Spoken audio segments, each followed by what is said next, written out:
Vacation season is nearly upon us. I know I'm going away soon, and I'm going to be treating myself to the luxe upgrades that I deserve with Quince's high-quality travel essentials and at fair prices.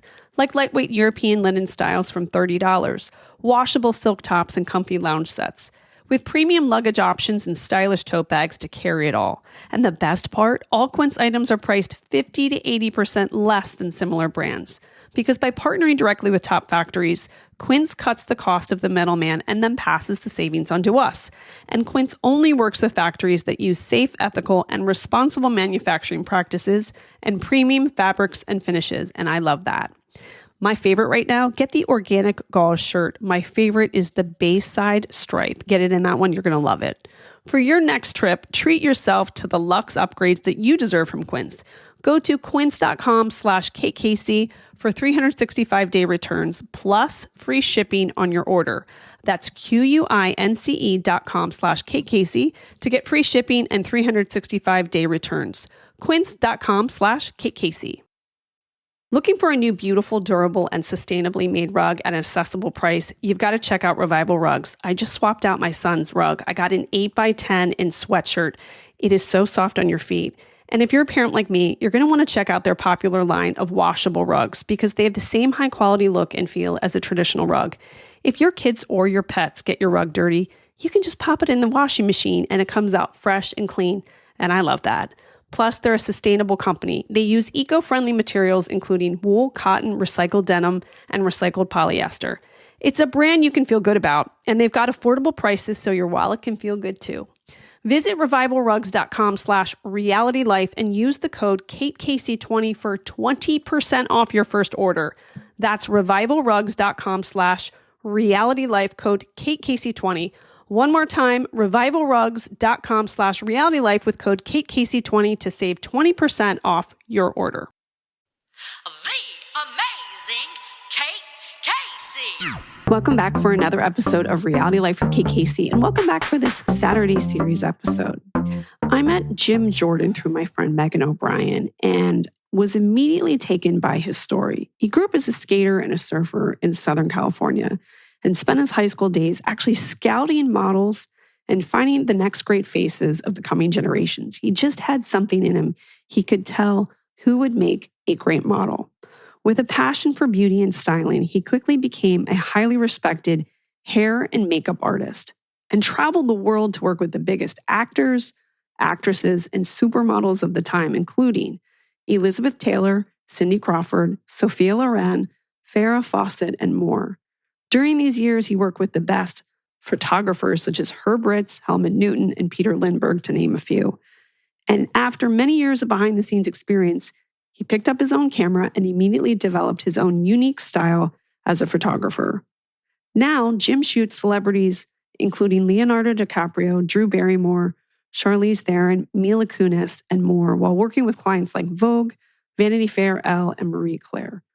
You have probably seen so many of his cover pieces. Well, Jim directs videos and commercials too, shooting seamless advertising campaigns for clients like Mercedes-Benz, J.Crew, American Express, and more.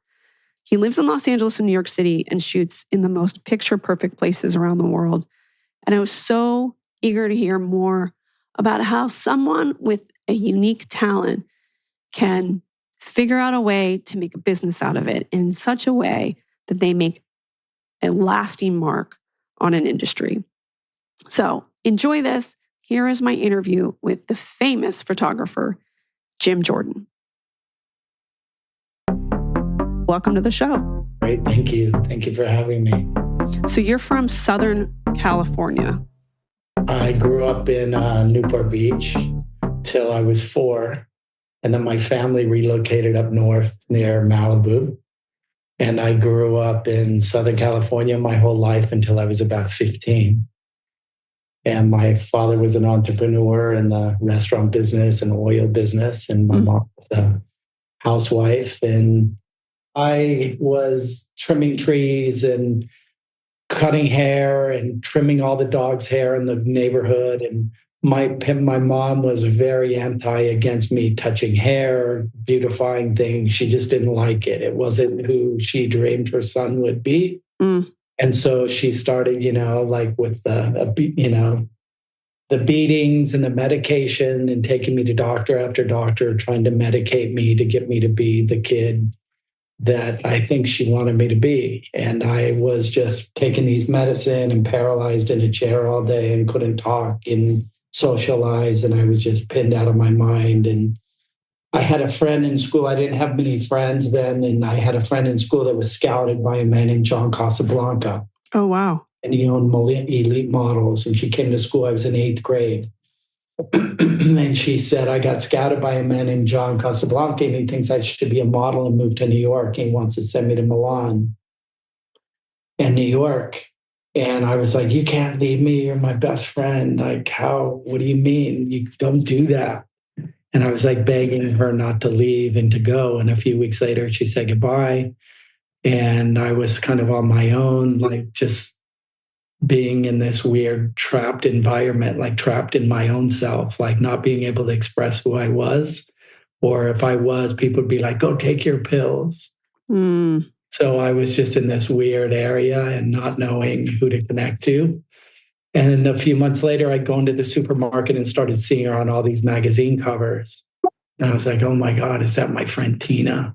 And so I'd open the magazine, go to the page where they said her name, and I was like, wow, that's crazy. So I was always curious about the man who discovered her. And so I was like, wow, that man who discovered her has the coolest job I ever heard of. I want to do that. And so I went and got a little business card in the 8th grade with my name and my phone number on the back of it. And I'd go to skate, I'd ditch school and go to skateboard to all the schools, like Chatsworth High and El Camino and Calabasas and Hollywood High. And I'd go on a lunch break and I'd go find girls and guys that I thought I could beautify and that I could see them, how I was able to see trees that had no shape or form. And I was able to like see the David in the granite. Wow. And I felt I had this kind of crazy eyesight vision to see how people could be transformed and how they could look. So my next door neighbor had a camera. His name's Greg Glassman, and he was 5 years older than me. And we used to grow weed in the backyard, and he was like a hippie stoner, mathematician, scientist, genius. And he had a camera, and I begged him he would take pictures of these people I was discovering. And he thought that he was going to get laid and I was going to find him a model. And he was like, yeah, of course, bring these girls to the house. And so the girls would come with their moms and they were like 14. And he was like, what the hell? Like, this girl's 14 with her mom. Like, what are you doing? And I'm like, please just do what I'm asking. Please help me. So I would cut their hair and I'd do their makeup and I'd put them in the chair and I'd be like, Greg, take a picture, like crop her right here like this. And I'd tell the girl to like, be like this, pose like this, be like this. And I would direct the whole thing. And so I would bring these girls, I'd shoot one roll of black and white film and bring them into Elite Models. And every girl that I brought in, they were signing contracts to and sending them off to Milan. And after the 4th or 5th model that I got signed, Greg, my next door neighbor, said, I'm not doing this anymore for you. I'm sick of it. Like, I'm done. I'm not getting laid. Every week you're showing up with different people at my front door with their moms or dads. Like, dude, I'm over this shit. I didn't sign up for this. Like 1, 2 people, fine. But now you're like giving me a full-time job. Like every week there's more people coming. And I was like, he's like, here, take my camera. I'm giving this to you. Take it. I don't want it. And I was kicking and screaming and begging him and crying, literally, like, please don't leave me. Like, I don't know how to do it. I'm scared of the camera. I'm afraid of it. I don't want to touch it. I was literally so intimidated by the camera. Like, I had no idea how to use it technically. And I didn't know how to load it. I didn't know how to open it. I just was like feeling my life was crashing down in front of me with him walking away from me, trying to give me his camera to do it myself. And he was like, don't be such a baby. Get over here. This is how you do it. And he opened it up and showed me how to put the film in and he goes, put it on P. You don't even need to do anything. And I'm like, I don't want to hold it. I'm scared of it. And he got his tripod, went over and screwed it on the tripod and gave it to me on the tripod. He goes, you don't even need to hold this effing thing. Just, I'm done. So I walked home like shaking, scared, and my whole world crashed in on me. And I was able to take pictures and do girls' makeup and hair and guys and take these pictures of these people and show these girls, or I'd cut their hair and do their makeup and turn them around to look in the mirror. And all these girls that I was finding were like getting bullied at school, and they were extra skinny, and they had like red hair and red eyelashes and white freckles, and they just were bullied, and they'd walk around like, don't look at me. And I was able to see how beautiful they really were. And I was able to bring them, do their makeup and hair and turn them around and look in the mirror. And some of these girls would just start crying. And I was like these people, and I was able to use the camera to show them how I saw them, and the feeling of how they looked at themselves and saw themselves for the first time was my voice. I felt like what I was doing by my creative and transforming people and things, I was able to show people who I saw them to be. And I was able to use my camera to show the world how I saw it. And that was the only reaction I ever got, where people were like, wow, how did you do that? Because at home, I wasn't really celebrated, and not that I needed to be celebrated or like, you're amazing. I just wanted somebody to say, you're okay, what you're doing, like something's not wrong with you. And so these parents and these mothers and the modeling agency at Elite, time I was in the 8th grade, I had 21 girls signed with Elite Models. I had all these models signed. The modeling agencies were encouraging me. The models I was finding were getting signed and sent off to Paris and Milan. I was hiding, sneaking around, taking pictures, not letting my family really know what I was doing. And then I was in school, and this man knew my brother, my older brother. He was 5 years older than my brother. And he was one of my brother's only friends, and he was a street fighter. And he came from a mafia family. His father was in prison for counterfeiting. He wanted to get in a street fight every single day. The whole world of where I grew up knew this man, this guy, and they were scared to death of him. He was getting more and more violent, robbing houses, stealing cars, doing fighting, street fighting, everybody he could pick a fight with. And he ended up running over these people with his car. And he ended up he got arrested. He was going to go into the juvenile hall system, where they give him an offer to go to the Marine Corps. And at that time, he was getting super dangerous, and my brother and everyone ran for the hills away from this guy. And I used to know him in passing. When I was a young kid, I'd see him and come with my brother, and I was sitting on the curb one day, summer day, like barefooted, my shirt off, medicated, just my brother, he just knew I didn't fit in. I was like Forrest Gump, like sitting on the street corner, like by myself all the time. And just lost, like I didn't fit in this place. I didn't know where my home was or where I fit. I didn't feel like I was from this planet. And he tapped me on the shoulder one day when I was young, like fifth grade. And he looked at me and he said, if anyone fucks with you, I'll fucking kill them. And I looked at this guy that everyone was so scared of. And like, he was a badass. This guy was crazy. And I was like, always like, wow, like he stopped and talked to me. Was that the first time you felt like somebody stood up for you? Yeah. And so when years went by, I was finding all these models. He went into the Marine Corps, and no one ever heard from him. Everyone was telling all the stories of all the stuff he would do and beat people up and fight. And one day I was in class, and he was staring at me through the window in the classroom. And I was like, what is he doing? Like, why is he at my school?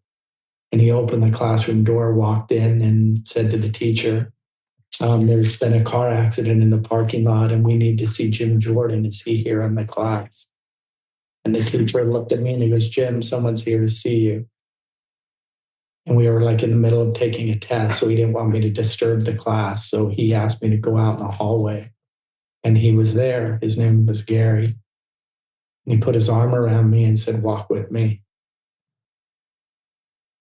And I went outside and went into the parking lot. He opened the truck up to his car, the passenger seat, and he says, get in. He took me away, and I was like, I need to go home. Where are you taking me?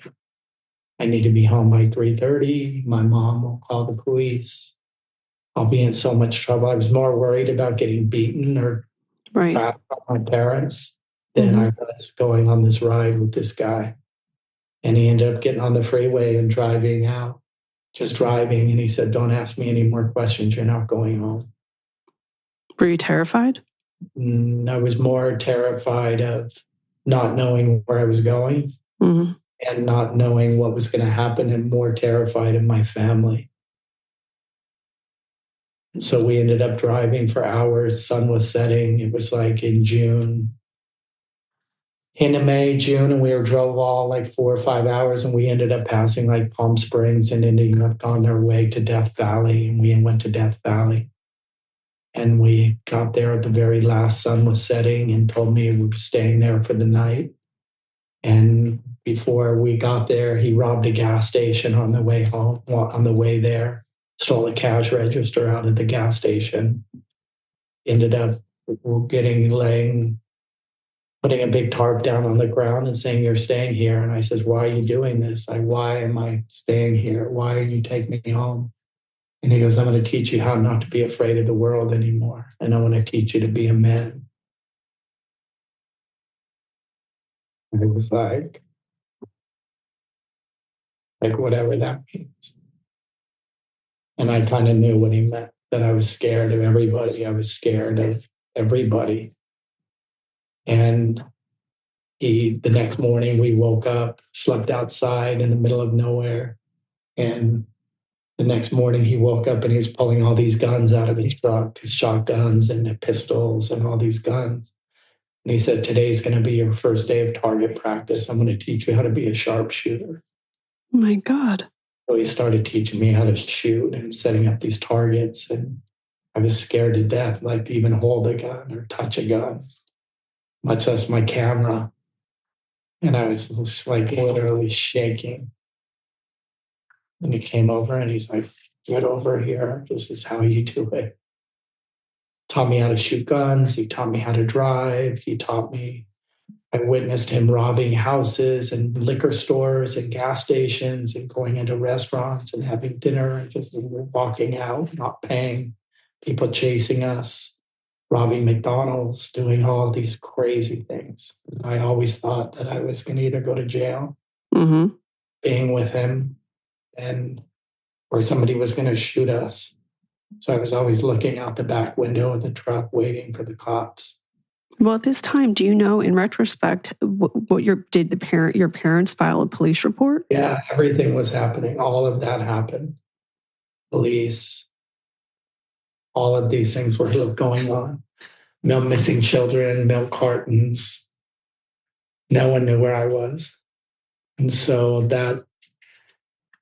so all of these things happened and a lot more, and ended up taking me back after 6 months, told me it was time for me to go home, that he had to deal with stuff with his family. And then he kind of pushed me out of the car at 4 a.m, on a mile from my family's house. And I ended up having to go home.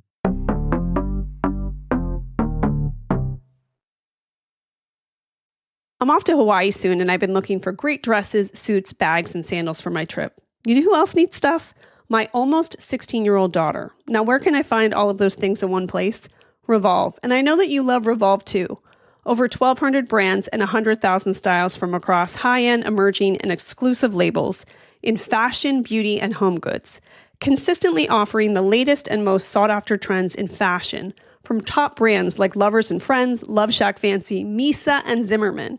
I just ordered a pink Japanese dress, a gold clutch, gold sandals, and a monogram necklace, and I might even wear it to my niece's graduation too. Authentic, high-quality products, new arrivals daily, inclusive sizing.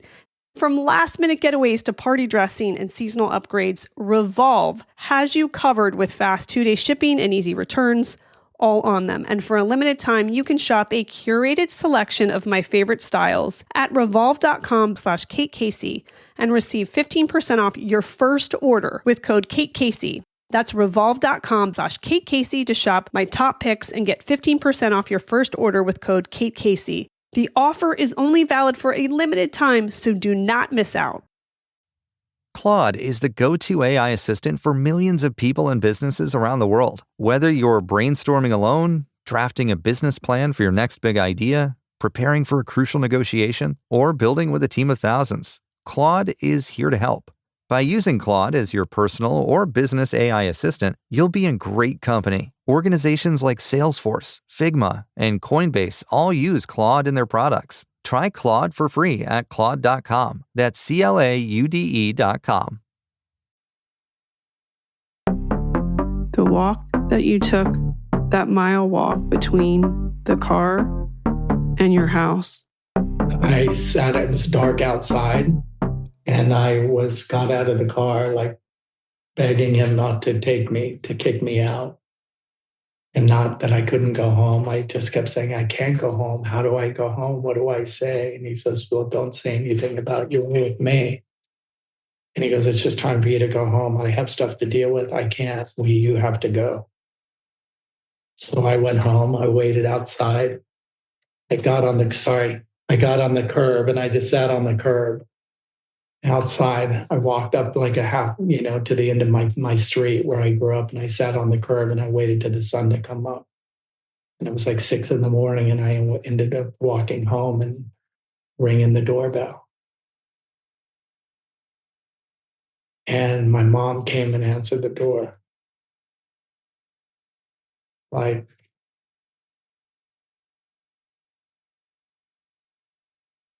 just like in disbelief.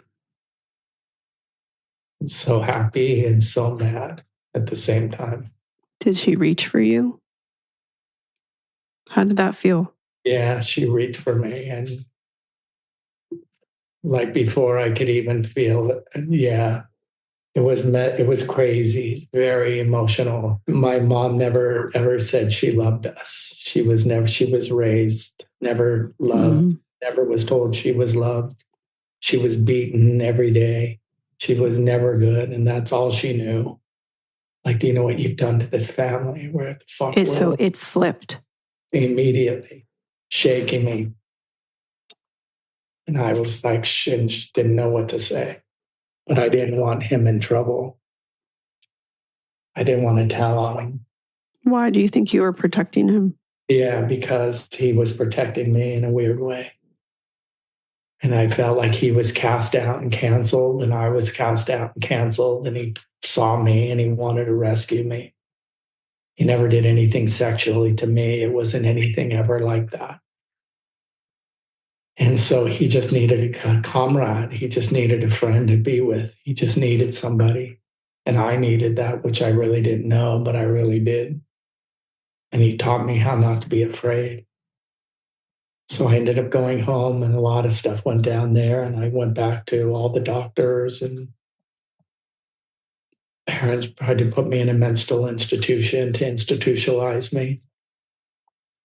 And more medicine started happening, and more pills they wanted me taking. And I ended up escaping out of there. He ended up coming back and getting me out of the hospital. He did. Yeah. And I ended up leaving for almost another year. And I got away 6 months. And a lot of that like turned into living in Hollywood and living on the streets and learning about prostitution and learning about a lot of things. Mm-hmm. And I ended up escaping in the middle of the night one night because I thought he was getting super violent and he thought he was killing people. And I could tell by the look on his face that he would leave in the nighttime. And I would be like, where are you going? And he would come back like freaked out. I could tell by the look in his eye. Do you think he was killing people? So, and I ended up leaving and running away in the middle of the night. I went to my family's house in the middle of the night at like 5 a.m. before the sun came up. And I broke into my brother's car and stole his driver's license because he was 18. And I went to the passport office and got a passport with my brother's name and my photo. Because I'm like, I could go to Milan with all these models and modeling agencies because I always had this dream. And I had those pictures with me the whole time in my backpack because I always had my backpack with all my photos that I had been taking this whole time. I didn't put down it. So I ended up getting away. I bought a one-way ticket to Milan. I had $1,500 to my name in the bank. I took all my money out of the bank and I got a one-way ticket to Milan and ended up leaving. running away and going to there. What happened to Gary, by the way? I had no idea what happened because I left for 3 years. I was gone till I was 19. I ended up running away, living in Milan. I lived in the park for 6 months. I was homeless there. I didn't know it would be like that. I thought there would be models everywhere, like Miami in the 90s. Right. I thought there'd be motorhomes everywhere and photo shoots on every street corner. I thought it was like streets of gold and the fashion capital of the world. And I'd see all the models I found there. I had no cell phone. There were nothing like that then. And there were cobblestone streets. I couldn't skateboard. I had no idea. I didn't speak the language. It was the middle of winter. It was ice cold, freezing. And I didn't know where to go, and I didn't have any money. And I ended up living in the park. And I says, I'm not afraid anymore. I'm not afraid to be on the streets. I'm not afraid to sleep outside. I'm not afraid of what I can do. And I'm not afraid of how I can hustle and like get around now. And I don't want to be there. I don't want to live that life anymore. And I just had that vision that I would go to Milan and something would happen. And nothing happened. And it would rain and snow. And I'd go to the Duomo, the church there. I'd climb under the altar, under the seats, and I'd sleep. They'd lock me in the church at night. It's like a little kid from California. They're like, who are you? Like, what are you? You're like 6. I was 16. I turned 16 when I was in Italy. And so I was just, hustling. Like, I'm not going to go back to my home, to all that. Did they file another police report when you left the second time? Yeah, that's a kind of a long story, but yeah. People were looking and there was different things happening. And then I saw 6 months after I was there in the park, I saw these 3 beautiful girls on the sidewalk and I ran over to them across the street from the park. They were going to the Bear Cafe. And I stopped them. I'm like, hey, are you models? And they're looking at me like, who are you? And they're like, yeah. I'm like, where are you from? They're like, we're from Russia. I'm like, well, do you have a model agency here? They're like, yeah, we do. I'm like, what's the name? They're like, it's called Fashion. I go, where is it? And they're like, oh, just down the street here, 3 streets down, turn right, and there's a yellow flag on the building. And that's on the 2nd floor. I'm like, oh my God, well, thank you. So I'm like, I've been living 3 blocks away this whole time. I'd never seen one model there. So I went there and got all cleaned up in the bathroom the next day, took my pictures, my backpack, my hair in a ponytail. I walked in and the woman at the front desk, there were all these pictures of Cindy Crawford and all these big mega models on the wall, Vogue covers everywhere. I'm like, wow, this is like the real agency. And then this woman didn't speak English. She goes, 1 minute, please. Un momento. And this man walked out like Clark Gable, suit, agent, looked like ex-model, like 40. He goes, hello, my name's Luigi. How can I help you? I go, hey, Luigi, my name's Jim. I'm from California. I met some models on the street yesterday and they told me about you. And I've been scouting models in California and I wanted to come in and see you guys, meet you and show you the models I've been finding. So I laid out all the contact sheets, like 30 contact sheets. And he starts looking. He's like, wow, oh my God, who's this girl? Wait, you found all these people? And I'm like, yeah, I did the hair, their makeup. I cut their hair. I took their photos. I got them signed with Elite in Milan. And he's like, where are these girls? Where's this girl? I'm like, I don't know. She's somewhere in Europe, in Milan or Paris. And he gets done looking. He goes, wow, you have an amazing eye. This is great. You have such a good eye. These people, why didn't you bring them to us? I'm like, I didn't know about you till yesterday. And he said, well, what do you want from us? Why are you here? Like, if you don't have anyone to bring us, what do you want? And I stood there like a deer in the headlights. Like, I just stared at him and I was just thinking in my life, like what I was going to go back to. Like I didn't know what to say, but I knew like I couldn't go back. down the road I had been living. And this was like my only chance. Like this was it. Like I was like, I don't want to go on. Like I can't. I have nowhere to go. If I leave this office and something doesn't happen, and I stood there and tears started pouring down my face. And I was just silent. I just stood there and I was trying not to let him see the tears coming down my face. And he's like, "Are you okay?" And I was like, "No." He's like, "Sit down. What's going on?" And I told him my story. I've been living in the park. I've been here for 6 months. I don't know anyone. He goes, "Why don't we have a proper meeting on Monday? Why don't you come back? There's so many magazines here. There's so many photographers. They would love you. You're such a cute kid. And like, obviously, you know what you're doing." He goes, come back Monday. So I go back to the park for the weekend. I'm all excited. I go back Monday and he goes, "Here's what we're going to do. I'm going to give you money and you're going to take a bus. And a bus takes you an hour and a half out of the city. And it takes you to a place called Montadori. It's like Condé Nast. It's where it's Vogue and Bazaar and Grazia and Elle, Marie Claire, Cosmo. All the magazines are in this building. And I made a phone call to Grazia, and the editor is going to meet you. Do not miss the bus. It leaves at 7 a.m. in Milan.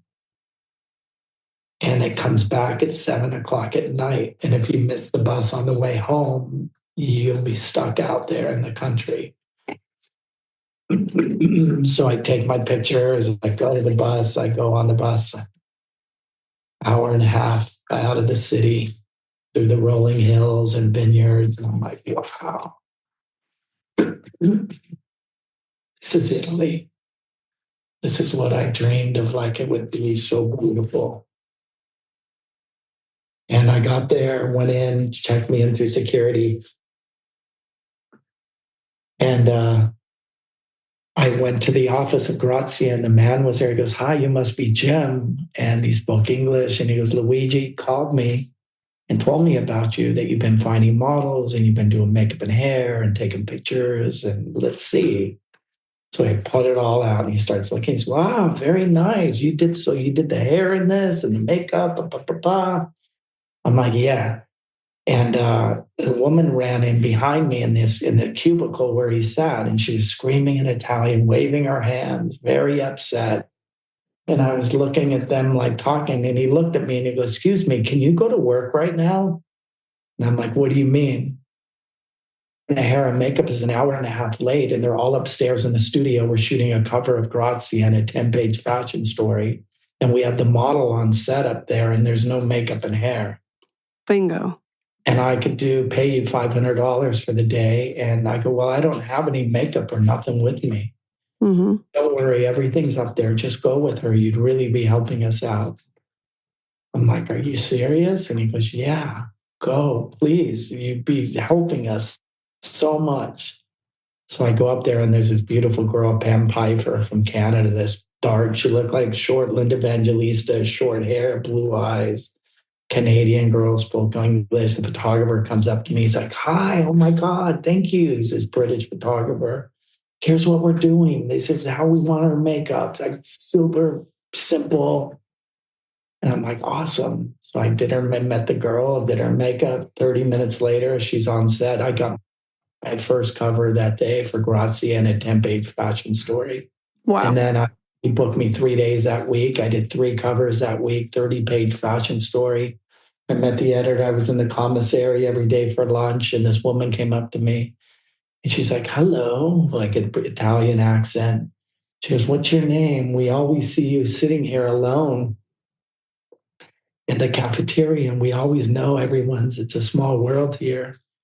She goes, "But no one knows who you are. Like, who are you? Like, what do you do?" I'm like, "I'm Jim. I'm from California, and I'm doing makeup and hair." She's like, "You're doing makeup and hair?" And I'm like, "Yeah." She's like, "You're so young. Like, who are you working for?"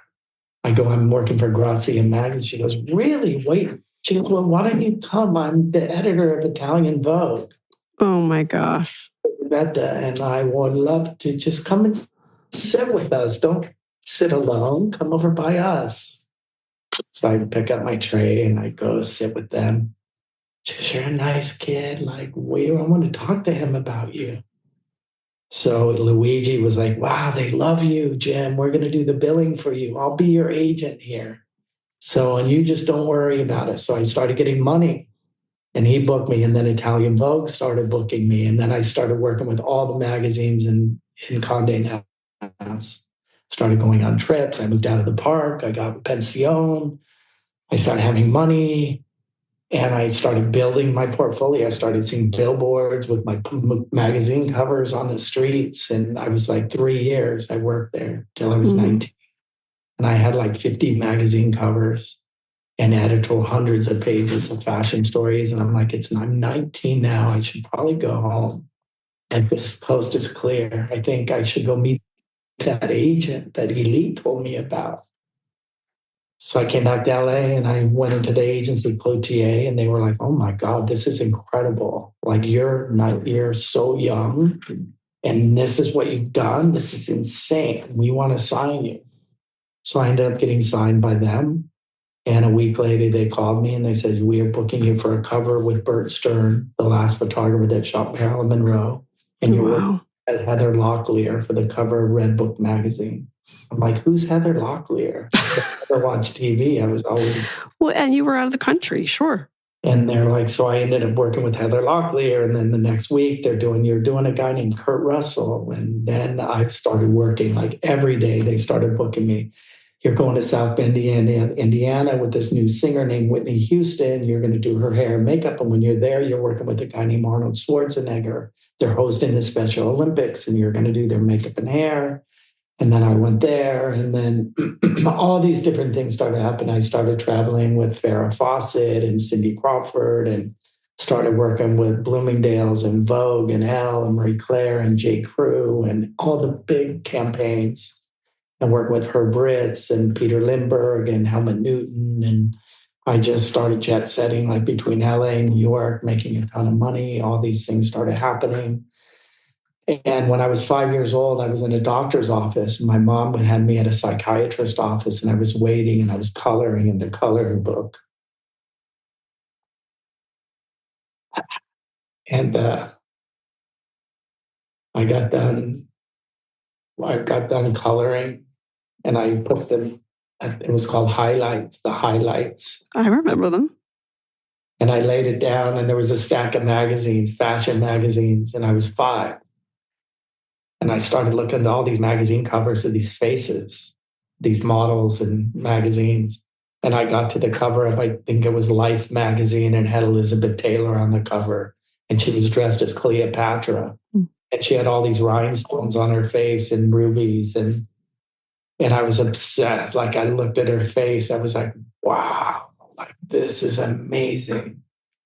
Like I was upset. Like I'd never seen anything like it. Like how beautiful, like the eyeliner, like a cat. Like she looked like an Egypt queen.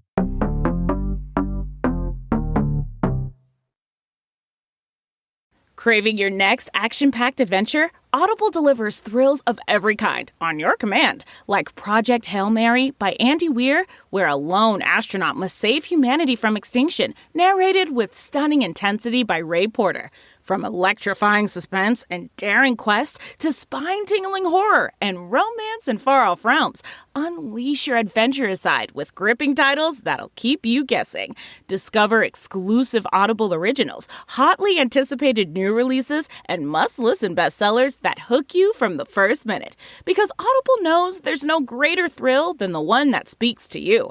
Discover what lies beyond the edge of your seat. Start your free 30-day trial at audible.com/WonderyUS. That's audible.com/WonderyUS. With Ring cameras and doorbells, you can see and speak to who's there from anywhere. Here's what that means for me. When the pizza arrives and I'm in the backyard, no problem. I can let them know I'll be right there.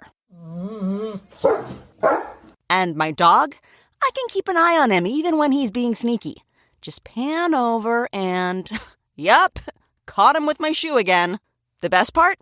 When someone's lurking in my driveway, I can speak to them directly. Hi, can I help you with anything? It's amazing how quickly they leave when they realize they're being watched. With Ring, you can see, speak, and protect. Explore cameras, doorbells, and more at Ring.com. So now I'm back in LA. I'm 19, 20. I'm working with all these famous movie stars. Matthew Broderick, Sarah Jessica Parker. I'm working with Farrah, Whitney, Cindy Crawford, Elle McPherson. I'm working with traveling all around the world. And my agent called me and they said, you're working with Elizabeth Taylor at her house in the Holmby Hills. You need to go there. And you're working with Helmut Newton for perfume. And I'm like, I know who she is. So I go there. And I have my hair and makeup bag. I go through her security at her driveway. And I go to her front door and I ring the doorbell. And she answers the door in her white terry cloth robe with a big E initial on her robe. And her hair's in a white towel. And her nanny's there in her like black nanny outfit with her apron. And she answers the door and she goes, you must be Jim. And I'm like, hey, how are you? She gives me a hug. She goes, your work is so beautiful. And she goes, come upstairs. Can I get you something, a tea or anything? And so we go upstairs in her awesome mansion and I go in her bathroom. She goes, we're going to set up here. And she lays a big white towel down on her vanity. She goes, just make yourself at home. I'll just sit here. And she sat in the chair and I was taking out all my brushes and laying all my stuff out. And all of a sudden, that voice came back when I was 5 years old that I remembered. I never remembered it ever. And as I was looking at her through the mirror, she was behind me. I was looking at her. I recalled that event. And I was so overwhelmed that I never thought I'd ever work in a hair salon. And I never knew how it would happen for me. And I didn't get overwhelmed, but I got super emotional. Mm-hmm. So she goes, what's going on? Are you okay? I'm like, yeah.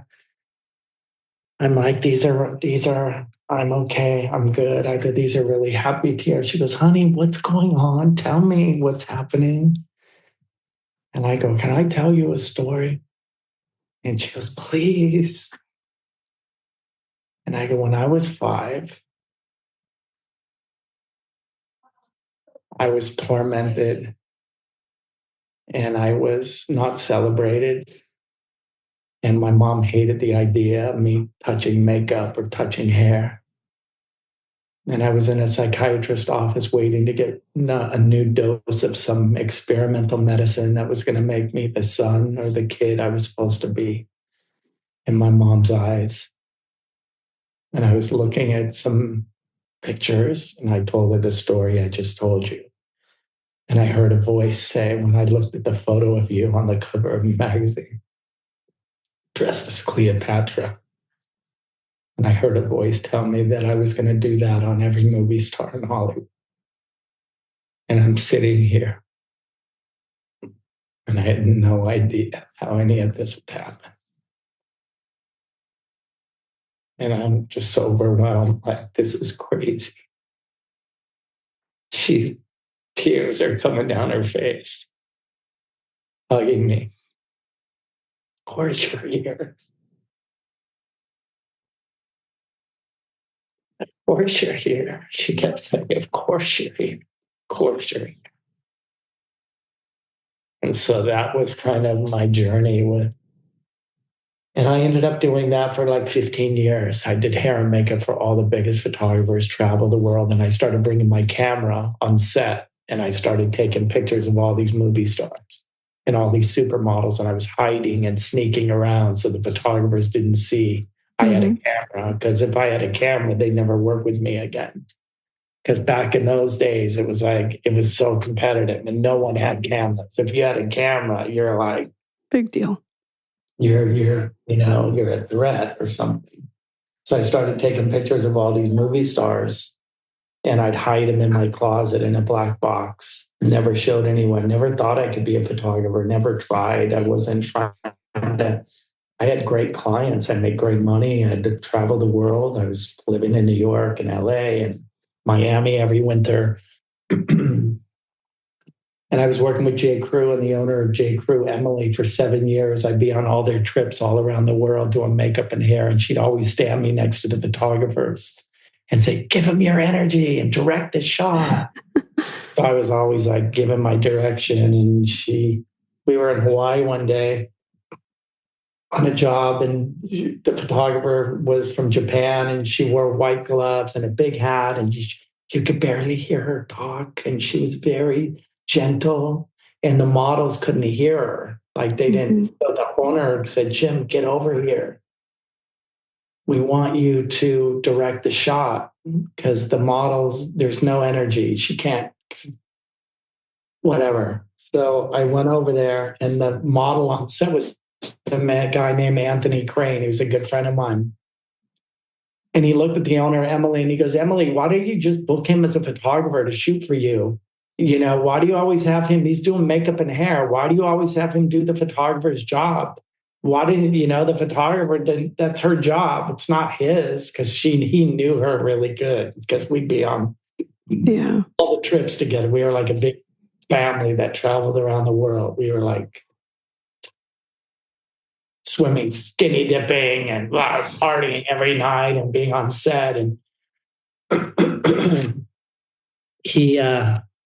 she looked at me and she goes, what do you mean? He takes pictures? And she goes, yeah, and he's a baby. He doesn't tell anybody. He's an amazing photographer. And I look at Anthony, I'm like, dude, what do you talk? And she goes, oh my God, I've known you 7 years. You're at my house on the holidays. You cut my hair. You're on all my trips. And you've never told me one time you take pictures. She goes, I want to see your portfolio. Why haven't you ever told us? These are unreal. This is what you want. We want you to do this for us.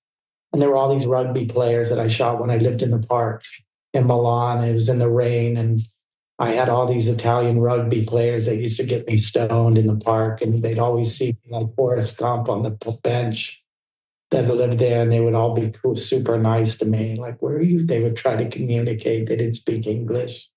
Yeah. And I was super friendly, like, hey, can I take pictures of you? And I take pictures of all these rugby players in the mud and after in the rain. Right. All these beautiful portraits of these people. And all those pictures were in there. And she pulled them all out. She's like, these are unreal. We want you to shoot this for us. So she gave me my first job shooting J. Crew. And then a few weeks later, she took me to Hawaii again and said, we want you to shoot for 2 weeks. You're going to be the second unit photographer. We'll pay you $250 for every picture we end up using. And your hair and makeup rate. So I ended up going to Hawaii. They ended up using like 700 images of my pictures. And then she forced me to go meet agents in New York. I was kicking, screaming, I don't want to do this. I'm not a photographer. I don't know what I'm doing. She's like, you don't know what you're doing? Look at the whole wall of all your photos. And then I ended up getting an agent in New York. Boom, my whole life changed. I started shooting Vogue and Elle, Marie Claire, every movie star. Started getting totally, had places in LA and had a bunch of just life-changing things. Everything changed really quick. It seems to me in hearing your story, two things. The predominant role of two women in your life, your mother and Elizabeth Taylor, they both sent you in a different trajectory. And in the way that you've actually healed yourself by giving other people the very thing that you thought you lacked, which was to be seen, to be fully seen and appreciated for the beautiful child that you were. And I think you have given that in spades to other people, and that's a beautiful thing. Have you reclaimed a relationship with your mother, or have you made peace with that? I did. I feel like I was not heard as a child. Yeah. And it's important for me to always sit and listen to someone. And it's the way I've healed myself. I love that. And I think you've done the same. Yeah, I had a really good, the way how I came about with my parents was really good. They're both in heaven now. But we had a really amazing transformation where they were able to stand back and really see who they were and who they were being, to me, afraid. Mm-hmm. They never knew artists. They never knew anything about my world. And my mom was just freaked out about that whole thing. And when they saw what I had done and how successful and, how successful I became and all the beautiful things. And when I was shooting all these A-list movie stars that my mom was obsessed with, she was I could tell at first she couldn't really tell me she was proud, but I could tell she was kind of wow, that's crazy, Well, let me ask you this. You said that she was a housewife. If circumstances were different, what was the career do you think that she would have loved to have done? She was always wanted to be a school teacher. She went to school to be a school teacher, and she was a school teacher when she got married. And then she got pregnant and then had 4 kids. So then she had to quit being a school teacher. Yeah. But part of her thing with me was I was a failure in school. Well, I'm assuming you had ADHD. Yeah, I had ADHD. I couldn't focus. I wanted to ask millions of questions to everybody. I was curious about everything. I couldn't stop. I was moving around, fixing everything. But it was good. My dad died his last day. Last thing he said to me in the hospital, he was on his deathbed. And I was like, Dad, you can't leave me. You can't leave us. You can't leave Mom. Don't leave us. You're not ready. And he was like, son, I'm ready. And he's like, I'm like, you got to show me a sign. We got to make a pact. You got to tell me what you're going to do. Flick the lights on or let's think of something. So I know you're with me. Sorry. And he was like, when I get to heaven, I'm going to tell everybody about you. Because I want to tell everyone about you. And I want to tell everyone to look at your website.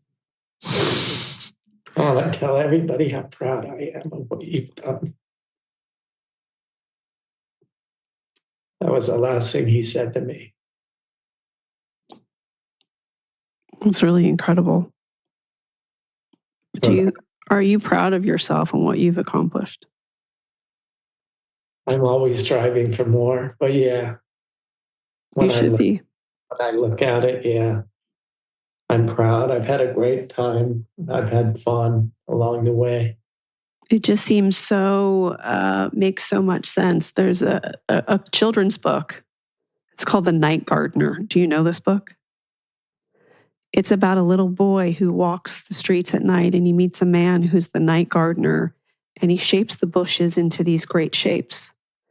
And at some point he gives him his scissors and he says, now you're going to have to take over. That's your story. I'm excited. I'm always excited what's around the corner, Mm-hmm. I'm really grateful. And it's easy to take things for granted, I'm so grateful you shared with me your story. Thank you. Thank you for having me.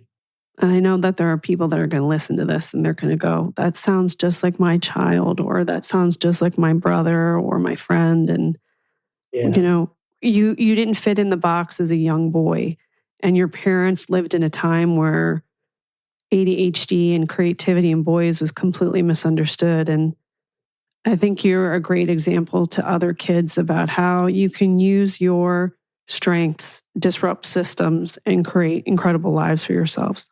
Yeah, we learned a lot. I think my parents learned a lot too through the whole process. I think they were like, wow. God gives kids to people we're just borrowed, Mm-hmm. We all have our call on our life, and I have no regrets, and I'm very, the tears and things that I have now when I tell my story, it's not because I feel bad. It's because I'm in that moment of what I was feeling in those times. I know my parents did the best they could. They were great parents, really. And they did the best they could. But I just felt misunderstood, Yeah. I felt like something was wrong with me and that I didn't know who I would identify with. I had no role models and I had no people. But now you can do that for others. What I do now. Well, I want you to go out and get that book, The Night Gardener, because that's your story. It's cool. I love that. Yeah, I'm working on a project right now with the Vatican, also with the Pope. That's a new project that I'm working on. I should share that with you one day. But there's a lot of things that we want to. I want to help a lot of people, a lot of kids, a lot of people that are kind of lost their way. Yeah. The amazing Kate Casey. I want to thank my great guest, Jim Jordan, and remind you to click subscribe. Please leave a 5-star review. Join the Facebook group Reality Life with Kate Casey. And make sure that you are subscribed to my What to Watch list at katecasey.substack.com. Also, make sure that you're following me on social media. I'm on Instagram at @KatecaseyCA, TikTok it's Kate Casey, and Twitter, Threads, and Blue Sky at Kate Casey. Make sure you check back on Monday for an all-new episode of What to Watch that week.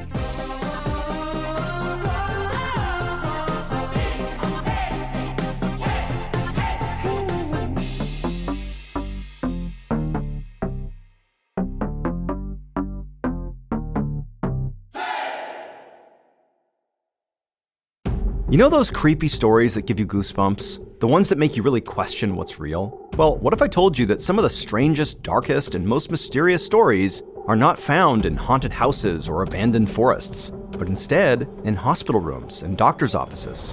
Hi, I'm Mr. Ballin, the host of Mr. Ballin's Medical Mysteries, and each week on my podcast, you can expect to hear stories about bizarre illnesses no one can explain, miraculous recoveries that shouldn't have happened, and cases so baffling they stumped even the best doctors. So if you crave totally true and thoroughly twisted horror stories and mysteries, Mr. Ballin's Medical Mysteries should be your new go-to weekly show. Listen to Mr. Ballin's Medical Mysteries on the Wondery app or wherever you get your podcasts. You can listen early and ad-free right now by joining Wondery Plus in the Wondery app or on Spotify or Apple Podcasts.